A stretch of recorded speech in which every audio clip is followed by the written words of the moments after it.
and sounds of a thriving community. The air is filled with the aroma of traditional cuisine, the chatter of locals engaged in lively discussions, and the sound of cultural events and festivals that bring the community together.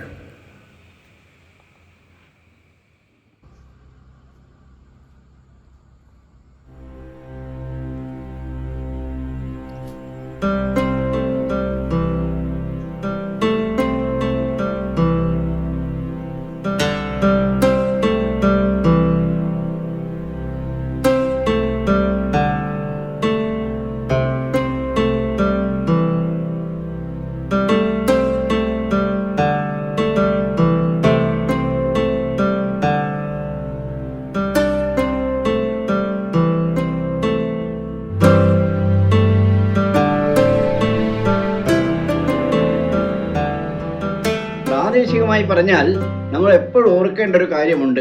നമ്മുടെ നാട്ടിലെ എഴുത്തുകാർ പലരും അവരെക്കുറിച്ച് അങ്ങനെ ചിന്തിക്കാറില്ല.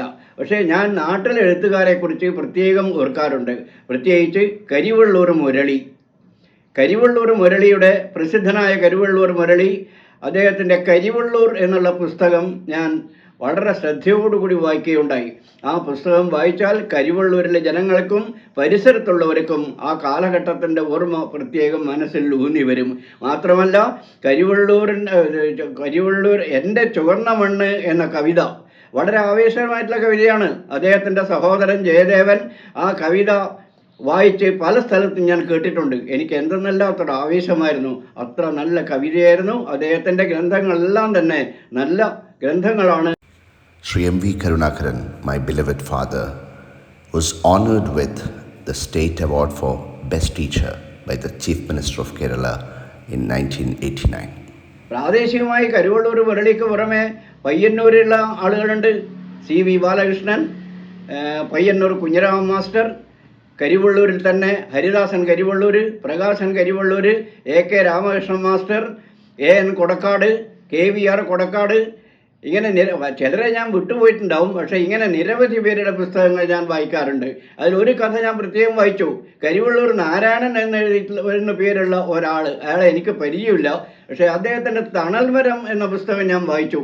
അപ്പോൾ അത്രയും പ്രാദേശികമായിട്ട് നമ്മുടെ ഗ്രന്ഥരചനയിൽ ഏർപ്പെടുന്ന നിരവധി ആളുകളുണ്ട് എന്നുള്ളത് ഇപ്പോഴാണ് മനസ്സിലാക്കുന്നത്.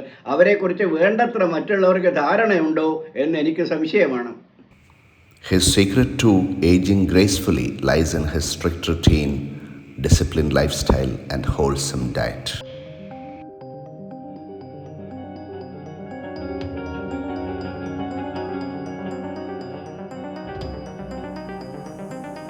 മലയാളം മാത്രമല്ല, മറ്റ് ഭാഷാ പുസ്തകങ്ങൾ ഞാൻ വായിക്കാറുണ്ട്. ഇംഗ്ലീഷ്, ഹിന്ദി, കൂടാതെ സംസ്കൃത ഭാഷയും അല്പസ്വല്പം വായിക്കും. കാരണം പഠിക്കുന്ന കാലത്ത് തന്നെ ഒരു 4 വർഷം സംസ്കൃതം പഠിച്ചിരുന്നു. 2ാം ഭാഷയായിട്ട് സംസ്കൃതം പഠിച്ച് അതിൻ്റെ പരിമിതമായിട്ടുള്ള അറിവ് വെച്ച് സംസ്കൃത ലിപി കണ്ടാൽ അതിനോട് എന്തെന്നല്ലാത്തൊരു ആനന്ദമാണ്. ഈയിടെ ചാണക്യസൂത്രം എന്നൊരു പുസ്തകം ഞാൻ രക്തസാക്ഷി സ്മാരക വായനശാലയിൽ എടുക്കുകയുണ്ടായി. അത് സംസ്കൃത ലിപിയിലാണ്. അത് ഞാൻ സംസ്കൃത ലിപിയിൽ തന്നെ വായിച്ചു. എനിക്ക് വളരെ സന്തോഷം തോന്നി. അർത്ഥം വേഗം മനസ്സിലായി. അത് എന്തിനാണ് വായിച്ചതെന്ന് വെച്ചാൽ എനിക്ക് പഠിച്ച സംസ്കൃത ലിപി വായിക്കാൻ കഴിയുന്നുണ്ടോ എന്നറിയാൻ വേണ്ടിയിട്ട്. അങ്ങനെ പല ഭാഷകളിലുള്ള പുസ്തകങ്ങളിലും പ്രത്യേകിച്ച് ഇംഗ്ലീഷ്, ഹിന്ദി, സംസ്കൃതം ഞാൻ വായിക്കാറുണ്ട്. പക്ഷേ ഈ പുസ്തകങ്ങൾ കിട്ടാൻ പ്രയാസമാണ്. ഹിന്ദി പുസ്തകങ്ങളൊന്നും അധികം ഇവിടെ നമ്മുടെ ലൈബ്രറിയിൽ ഇല്ല. പക്ഷേ അത്യാവശ്യം കിട്ടുമ്പോൾ അതെടുത്ത് വായിക്കാറുണ്ട്.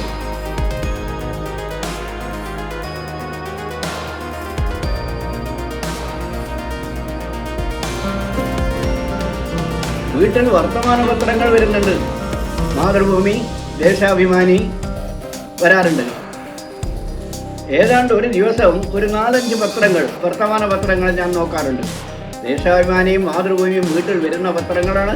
അതിനു പുറമെ വായനശാലയിൽ പോയാൽ മനോരമ, കേരളകൗമുദി, ജനയുഗം മുതലായിട്ടുള്ള പത്രങ്ങളുണ്ട്. അതിൻ്റെ ഏകദേശം ഒന്ന് വായിച്ച് ഞാൻ ഗ്രഹിക്കാറുണ്ട്. മാത്രമല്ല നിരവധി ആനുകൂല്യങ്ങൾ ഞാൻ വീട്ടിൽ വരുത്താറുണ്ട്. അതിൽ പ്രധാനപ്പെട്ടവ മാതൃഭൂമി ആഴ്ചപ്പതിപ്പ്, ദേശാഭിമാനി, പെൻഷൻ മാസികം, വയോജന വാർത്ത, സ്ത്രീ ശബ്ദം, കർഷകൻ, ഇത്രയും ആനുകാലികങ്ങൾ വീട്ടിൽ വരുന്നുണ്ട്. ഈ ആനുകാലികകൾ പലതും എല്ലാം തെറ്റും വായിച്ചു എന്ന് പറയാൻ പറ്റില്ല. ഏകദേശം കുറേ എണ്ണം വായിച്ച് തീർക്കാറുണ്ട് നമുക്ക്. മാതൃഭൂമി ആഴ്ചപ്പതിപ്പ് വന്നു കഴിഞ്ഞാൽ ഞാൻ ഉടനെ വായിക്കുക. ഇപ്പോൾ അടുത്ത കാലത്തായിട്ട് KC നാരായണൻ എന്ന ഒരു മഹത് വ്യക്തി എഴുതുന്ന അക്ഷരം പ്രതി എന്നുള്ള ഒരു ലേഖനമുണ്ട്. അത് ഞാൻ പ്രത്യേകം വായിക്കാറുണ്ട്. കാരണം നമുക്കറിയാത്ത ഒരുപാട് കാര്യങ്ങൾ, നിരവധി കാര്യങ്ങൾ അതിൽ കൂടി മനസ്സിലാക്കാൻ കഴിയുന്നുണ്ട്. അതുകൊണ്ട് ആദ്യം ആഴ്ചപ്പതിപ്പ് എത്തിയാൽ ഞാൻ വായിക്കാറുള്ളതാണ്. His evening walks are a testament to his social spirit, as he engages with people from all walks of life, simple people, fostering connections and community. He visits the local libraries regularly and reads newspapers and magazines, engages in qualitative discussions with people.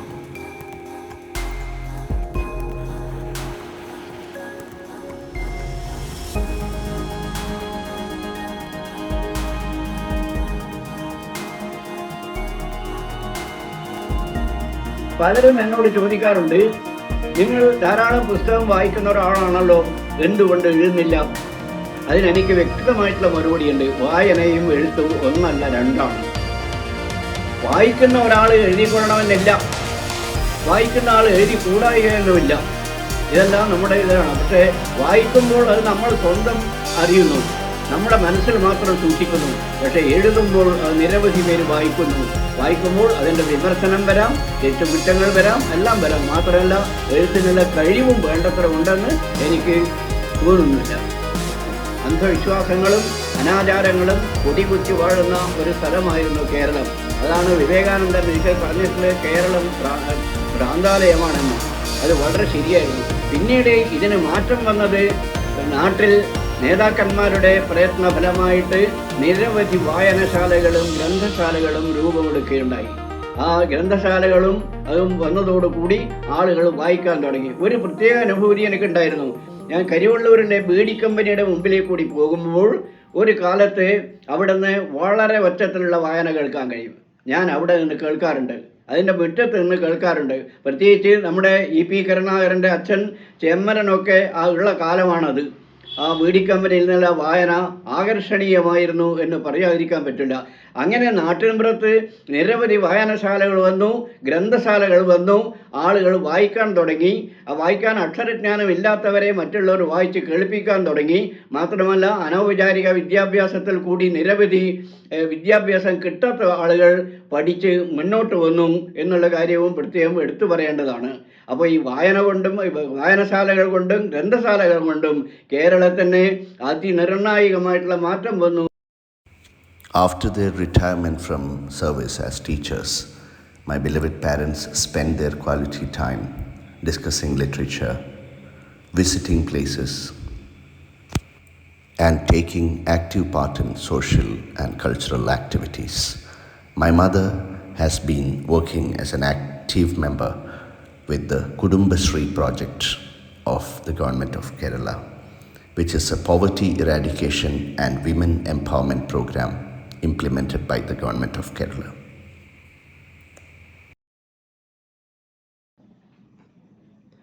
ചിലർ ചോദിക്കാറുണ്ട്, മാഷേ നിങ്ങൾ എന്താ വീട്ടിൽ ചെയ്യാറുള്ളത്? വെറുതെ എങ്ങനെ retirement കഴിഞ്ഞ് ഇങ്ങനെ കഴിച്ചു കൂട്ടല്ലേ എന്ന് ചില ആളുകൾ ചോദിക്കാറുണ്ട്. പക്ഷേ അതല്ല സ്ഥിതി. ഞാൻ എൻ്റെ സമയത്തെല്ലാം, എനിക്ക് കിട്ടുന്ന സമയത്തെല്ലാം ഞാൻ വായിക്കാറുണ്ട്. രാവിലെ 4:30 മണിക്ക് ഞാൻ എഴുന്നേറ്റ് കഴിഞ്ഞാൽ പ്രഭാത കൃത്യങ്ങൾ കഴിഞ്ഞതിന് ശേഷം ഞാൻ 2 ഗ്രന്ഥങ്ങൾ കൃത്യമായിട്ടും വായിച്ചു പോകാറുണ്ട്. ഭഗവത്ഗീതയും ഭാഗവതവും. അത് വായിക്കുന്ന എന്തിനാണെന്ന് വെച്ചാൽ ഒരുപാട് കാര്യങ്ങൾ ഇതിൽ നമുക്ക് മനസ്സിലാവാനുണ്ട്. മാത്രമല്ല മനസ്സിന് ഒരു പ്രത്യേകിച്ച് പെട്ടെന്നൊരു സമാധാനവും അതുകൊണ്ട് കിട്ടുമെന്നാണ് എനിക്ക് തോന്നുന്നത്. ഈ വായന രാവിലെ ഒരു 5-5:15 മുതൽ 1 മണിക്കൂറോളം അവിടെ ഇരുന്ന് വായിക്കും. അതിൽ പലരുടെയും പുസ്തകങ്ങൾ വായിച്ച് തീർക്കാറുണ്ട്. പിന്നീട് രാത്രിയും വായനയ്ക്ക് സമയം കാണാറുണ്ട്. അങ്ങനെയാണ് വായിച്ചു പോകുന്നത്. ഇപ്പോൾ വർത്തമാന പത്രങ്ങളൊക്കെ ഇപ്പോൾ അധികം ആളുകൾ വായിക്കുന്നുണ്ടോ എന്നുള്ള കാര്യം സംശയമാണ്. കാരണം മൊബൈലും കമ്പ്യൂട്ടറും ഒക്കെ ആധുനികമായിട്ടുള്ള കണ്ടുപിടുത്തങ്ങൾ വന്നു. എല്ലാവരുടെ കയ്യിലും ഇപ്പോൾ മൊബൈലുണ്ട്, സ്മാർട്ട് ഫോണും എല്ലാം ഉണ്ട്. അതിൽ വരുന്ന വാർത്തകളെല്ലാം അവർ വായിച്ച് മനസ്സിലാക്കുന്നു. അതുകൊണ്ട് വർത്തമാന പത്രങ്ങൾ വേണ്ടത്ര ആളുകൾ വായിക്കുന്നുണ്ടോ എന്നുള്ള സംശയമാണ്. ഞാനും സ്മാർട്ട് ഫോണൊന്നും ഉപയോഗിക്കുന്നില്ല, എങ്കിലും മറ്റ് ഉള്ള ഫോണിൽ കൂടി ഞാനത് വായിച്ച് മനസ്സിലാക്കാറുണ്ട്.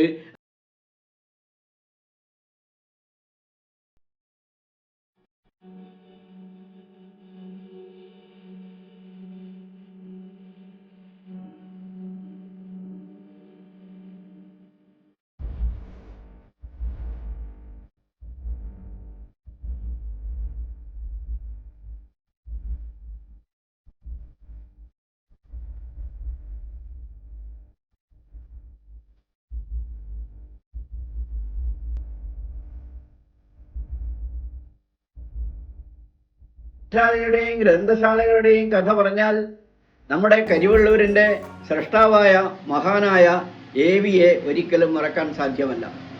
അദ്ദേഹം ഈ വായനശാലകളും ഗ്രന്ഥശാലകളും ഉണ്ടാക്കാൻ വേണ്ടി കഴിവിൻ്റെ പരമാവധി ശ്രമിച്ച മഹാനായിരുന്നു. അദ്ദേഹത്തിൻ്റെ പേരിൽ കരിവള്ളൂർ പഞ്ചായത്തിലും സമീപത്തും നിരവധി വായനശാലകളും ഗ്രന്ഥശാലകളും പ്രവർത്തിക്കുന്നുണ്ട്. അതിൽ പ്രത്യേകം എടുത്തു പറയേണ്ട ഒരു വായനശാല ഗ്രന്ഥശാലയാണ് വടക്കേ മണക്കാട് രക്തസാക്ഷി സ്മാരക വായനശാല. വളരെ നല്ല നിലയിൽ പ്രവർത്തിച്ചു പോകുന്ന ഒരു വായനശാലയാണിത്.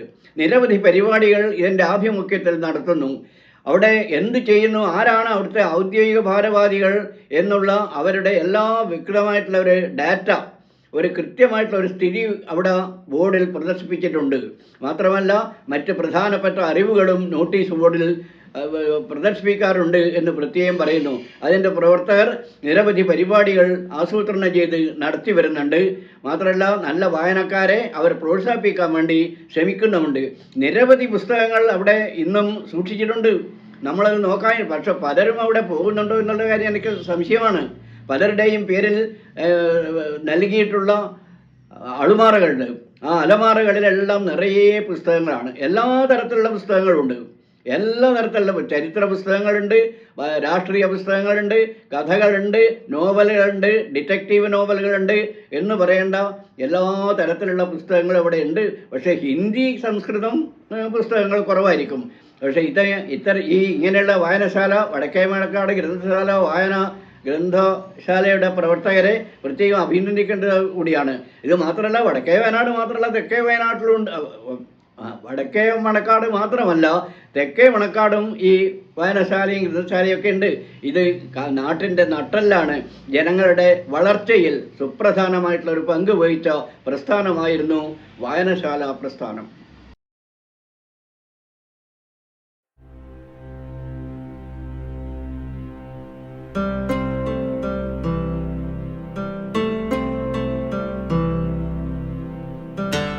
വായനയുടെ മുന്നോടിയായി ഞാൻ എപ്പോഴും ഒരു മഹാന്റെ ചൊല്ല് ഓർക്കാറുണ്ട്. മഹാനായ കുഞ്ഞുണ്ണി മാസ്റ്ററുടെ ഒരു ചൊല്ല്: വായിച്ചാൽ വിളയും, വായിച്ചില്ലെങ്കിൽ വളയും. അത് എപ്പോഴും മനസ്സിൽ ശ്രദ്ധിക്കാറുണ്ട്. അത് എല്ലാവർക്കും ഒരു ഉപദേശമാണ് എന്നുള്ള കാര്യത്തിൽ സംശയമൊന്നുമില്ല. He is a meticulous reader, keeping a careful record of the books he reads, including novels, autobiographies, and various other genres. His reading list is likely diverse and extensive, spanning different authors, topics, and styles. His love for reading is not just a hobby, but a way of life, as he constantly seeks to expand his knowledge, gain new insights, and explore different perspectives. Karivallur Peralam Grama Panchayat, which bagged 2 national awards, honored my father for his passion for reading under their reading campaign in the Panchayat. ധാരാളം പുസ്തകങ്ങൾ വായിക്കുന്ന കൂട്ടത്തിൽ ഞാൻ 1000 ഉറുപ്പിക കൊടുത്ത് വാങ്ങിയ ഒരു പുസ്തകമുണ്ടായിരുന്നു. അതായത് നമ്മുടെ മഹാനായ MP വീരേന്ദ്രകുമാറിൻ്റെ മനുഷ്യനും സന്യാസിയും എന്നുള്ള പുസ്തകം. ആ പുസ്തകം ഞാൻ വളരെ ശ്രദ്ധാപൂർവം വായിച്ചു. എൻ്റെ കൊച്ചു ഗ്രന്ഥശേഖരത്തിൽ ആ പുസ്തകം ഇന്നും സൂക്ഷിച്ചിട്ടുണ്ട്. വീരേന്ദ്രകുമാറിനെ കുറിച്ച് പറഞ്ഞാൽ എനിക്ക് നേരിട്ട് അടുത്ത് പരിചയമുള്ള ആളാണ്. 34 വർഷം എൻ്റെ വയനാട് ജീവിതത്തിൽ അദ്ദേഹത്തെ ചെറുപ്പത്തിലേ എനിക്കറിയായിരുന്നു. അദ്ദേഹത്തിൻ്റെ വീട്ടിൽ ഞാൻ പോയിട്ടുണ്ട്. അവിടെയും വലിയ ഗ്രന്ഥശേഖരമൊക്കെ ഉള്ള ആളാണ്. അദ്ദേഹത്തിന് ഒരുപാട് കാര്യങ്ങൾ, ഒരുപാട് പുസ്തകങ്ങൾ അദ്ദേഹം എഴുതിയിട്ടുണ്ട്. പ്രത്യേകിച്ചും കാട്ടും കാണാത്തരടും നമ്മുടെ വെള്ളം കിട്ടാത്തതിനെക്കുറിച്ചുള്ള അവസ്ഥ, മാത്രമല്ല രാമൻ്റെ ദുഃഖം, ഇങ്ങനെ നിരവധി പുസ്തകങ്ങൾ എഴുതിയിട്ടുള്ള ഒരു മഹാനായ വ്യക്തിയായിരുന്നു വീരേന്ദ്രകുമാർ. അദ്ദേഹം ഇന്ന് ജീവിച്ചിരിപ്പില്ല. അദ്ദേഹത്തിൻ്റെ പ്രവർത്തനം നമ്മുടെ സമൂഹത്തിന് ഏറ്റവും വലിയ നേട്ടമായിരുന്നു എന്ന് പറയാതിരിക്കാൻ പറ്റില്ല. വിവേകാനന്ദൻ മനുഷ്യനെയും സന്യാസിയും എന്നുള്ള പുസ്തകത്തിൽ വിവേകാനന്ദനെക്കുറിച്ച് വളരെ വ്യക്തമായിട്ടുള്ള ഒരു വിവരണമാണ് അതിലുള്ളത്. വളരെ ചെറുപ്പകാലത്ത് അദ്ദേഹം സഹിച്ചിട്ടുള്ള കഷ്ടപ്പാടുകളും വേദനകളും നിരവധിയാണ്. അതെല്ലാം ആ പുസ്തകത്തിൽ വളരെ വ്യക്തമായി എഴുതിയിട്ടുണ്ട്. വിവേകാനന്ദ സാഹിത്യം വായിക്കുന്ന ഏതൊരാൾക്കും അനുഭവപ്പെടുന്ന ഒരാനന്ദം ഉണ്ട് എന്നുള്ള കാര്യത്തിൽ സംശയമില്ല. എൻ്റെ കൊച്ചു ഗ്രന്ഥശേഖരത്തിൽ വിവേകാനന്ദ സാഹിത്യം നിരവധി എണ്ണം ഉണ്ട് എന്ന് പറയാൻ ഞാൻ ആഗ്രഹിക്കുന്നു.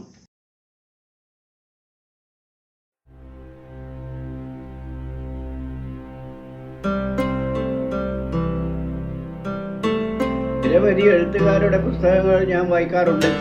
പക്ഷേ എല്ലാവരെയും എനിക്ക് ഓർമ്മ വെച്ചൊന്നും വരില്ല. പ്രത്യേകിച്ചും M Mukundan, P Govinda Pillai, T Padmanabhan, പിന്നെ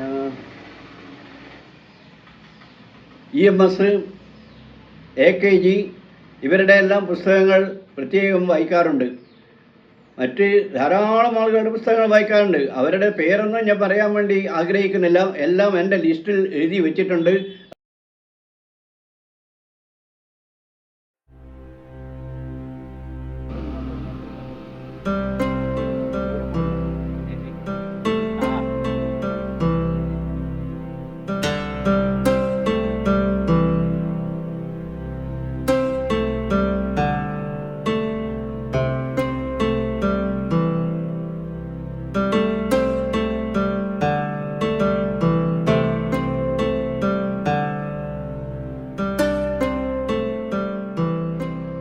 വായനശാല, ഗ്രന്ഥശാല എന്നൊക്കെ പറയുമ്പോൾ കരിവള്ളൂരിലെ ഒരു പ്രധാനപ്പെട്ട സ്ഥാപനമാണ് A1 ക്ലബ്ബ്.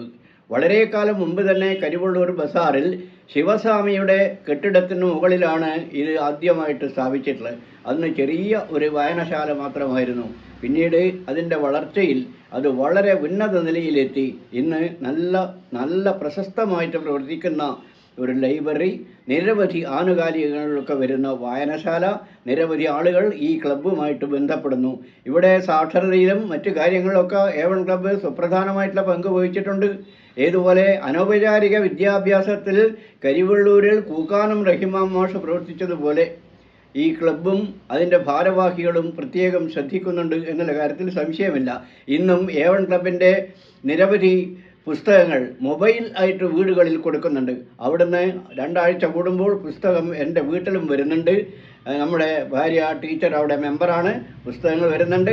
A1 ക്ലബ്ബ് വിവിധ പരിപാടികൾ സംഘടിപ്പിക്കുന്നു. സാംസ്കാരികമായിട്ടും സാമൂഹ്യമായിട്ടും വിദ്യാഭ്യാസപരമായിട്ടും ശാസ്ത്രീയമായിട്ടും ഉള്ള നിരവധി പരിപാടികൾ അവർ അവതരിപ്പിക്കുന്നുണ്ട്. അതിൻ്റെ പ്രധാന പ്രവർത്തകന്മാരെല്ലാം നല്ല ആത്മാർത്ഥമുള്ളവരാണ്. അതുകൊണ്ടാണ് കരിവള്ളൂരിൻ്റെ ഒരു തിലകക്കുറിയായി A1 ക്ലബ്ബ് ശോഭിക്കുന്നത്.